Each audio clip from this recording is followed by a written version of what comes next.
Good morning students. देखिए बेटा, आपका लेसन नंबर 4 चल रहा था और 4 लेसन में मैंने आपको सेकंड पैसेज हाफ पढ़ा दिया था। तो देखिए सेकंड पैसेज में आधे पार्ट से देखिए। बट एज सेंचुरीज पास्ट, बताया कि परंतु जैसे जैसे शताब्दी बीतती गई, the large herds of cattle began to affect the vegetation।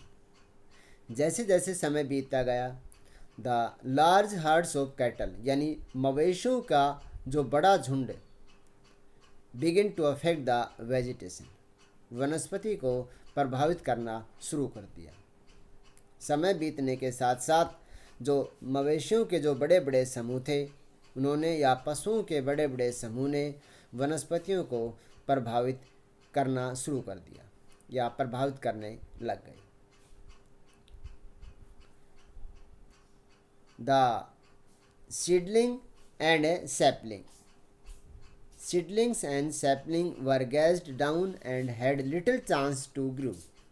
बताया कि सीडलिंग अंकुरित पौधे एंड सैपलिंग छोटे छोटे पौधे, अंकुरित होने वाले पौधे और छोटे छोटे पौधे वर ग्रेज्ड डाउन यानी चर लिए गए, and had little chance to grow और उनके उगने की बहुत कम उम्मीद थी, अर्थात बहुत कम चांस थे कि वे उग जाएं। उन्हें नीचे से पशुओं द्वारा खा लिए गए थे, चर लिए गए थे। Invaders and tribal Bhils found less and less to sustain themselves. इसमें बताया कि इन्वेडर्स आक्रमणकारी एंड ट्राइबल्स भील्स और जनजातीय भील, आक्रमणकारियों और जनजातीय भीलों को अपना जो अस्तित्व था, सस्टेन अपना अस्तित्व, लेस एंड लेस बहुत ही कम प्रतीत होने लगा। यानी आक्रमणकारी और जो जनजातीय भील थे उन्हें अपना अस्तित्व बनाए रखना बहुत कठिन प्रतीत होने लगा। फाइनली, अंततः आखिरकार, the 13th century saw the final conquest of the Bhils by the Rathore of Kannauj. और बताया कि अंत में, फाइनली अंत में, द 13th century यानी 13वीं शताब्दी में, एडी मतलब होता है ईसा के बाद, द 13th century एडी ईसा के बाद 13वीं शताब्दी में सा ये देखा गया the final conquest of Bhil से by the Rathore of Kannauj, Kannauj के राठौड़ों द्वारा, कन्नौज के राठौड़ों द्वारा भीलों पर अंतिम विजय देखी गई थी। द राजपूत से now ruled the whole of Marwar, और अब समस्त मारवाड़ पर राजपूतों का शासन हो गया था। अब समस्त मारवाड़ पर राजपूतों का शासन हो गया। देखिए बेटा पैसेज नंबर 3, देखिए। In the year 1451 AD during the reign of Rao Jodha, in the year 1451 AD यानी ईसा के पश्चात, ईसा के पश्चात 1451 के वर्ष में, 1451 के वर्ष में during the reign of Rao Jodha, इस दौरान, ड्यूरिंग इस समय जो राव जोधा था उनका शासन था, उनका शासन था। One of the bravest of the Rathore king, और ये राठौड़ों में, राठौड़ राजाओं में सबसे शक्तिशाली व सबसे वीर राजा थे। An extraordinary child was born in the village of Pipasar, कहते हैं कि एक एक्स्ट्रा ऑर्डनरी, एक असाधारण चाइल्ड बच्चा वाज बोर्न पैदा हुआ था, एक असाधारण बच्चे का जन्म हुआ in village of Pipasar, Pipasar गांव में। इसमें बताया कि सन 1451 में, 1451 ईस्वी में राव जोधा जी, जो कि राठौड़ राजाओं में सबसे महान राजा थे, उसके शासनकाल के दौरान एक पीपासर नाम के गांव में एक असाधारण बच्चे का जन्म हुआ, एक असाधारण बच्चे का जन्म हुआ। His father was the headman Thakur Lahaut, इसमें बताया कि उसके पिता हेडमैन एक सरदार थे, मुखिया थे, ठाकुर लोहाट, यानी उसके पिता सरदार ठाकुर लोहाट थे। And his mother was a Hansa Devi. बेटा ये हंसा देवी लिख रखा है, लेकिन ये हंसा देवी आएगा, ये HANS आएगा, हंसा देवी। देखिए फिर देखिए, his father was the headman Thakur Lohat. उसके पिता एक बड़े ठाकुर एक लोहट के नाम से जाने जाते थे। And his mother was a Hansa Devi, और उनकी माताजी हंसा देवी थी। The boy was called Jambaji, और लड़के को जम्बाजी नाम से जाना जाने लगा, पुकारा जाने लगा। As a little boy he was given to task of looking after his father's large herd of cattle and sheep.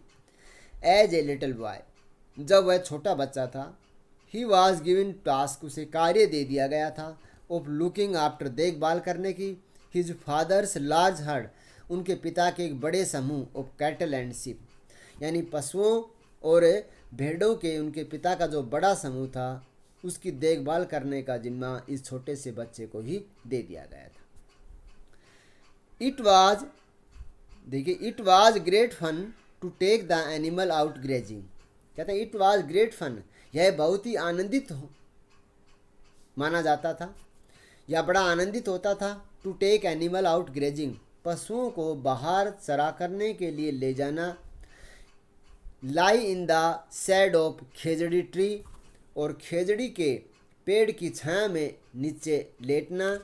And watch the herds of a black buck, black buck होता है हिरण या बारहसिंगा। कहता है कि बारह सिंगों के झुंडों को देखना, खेजड़ी के पेड़ के नीचे आराम करना और पशुओं को चराना बहुत ही आनंदित माना जाता था, या बहुत ही आनंदित कर देने वाला होता था। आगे देखें बेटा,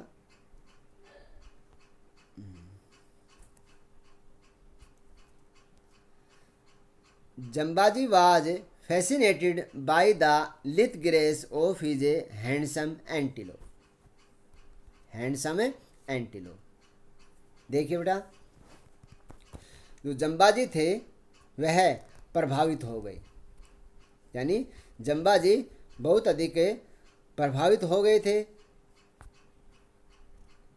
ऑफ दिस हैंडसम एंटीलोप, इस सुंदर बारहसिंगों को देख करके, इस सुंदर बारहसिंगों को देख करके। एंड द लिथ होती है चाल, ग्रेस चाल, एक बहुत ही सुंदर चाल। इस बारहसिंगे की सुंदर चाल को देख करके जम्बाजी बहुत अधिक आकर्षित हो गए और उन्हें बहुत अच्छी लगने लगी।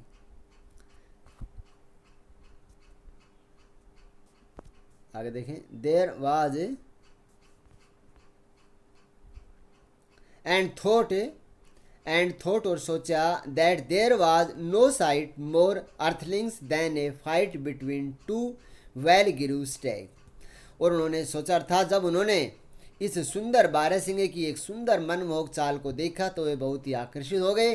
एंड थॉट, और उन्होंने सोचा, that there was no sight, ऐसा और सुंदर दृश्य नहीं हो सकता, more enthralling than a fight between two well grown stag, दो युवा जो हिरण थे, इनकी आपसी लड़ाई को देखना इस पृथ्वी पर इससे कहीं और ज़्यादा सुंदर दृश्य नहीं हो सकता।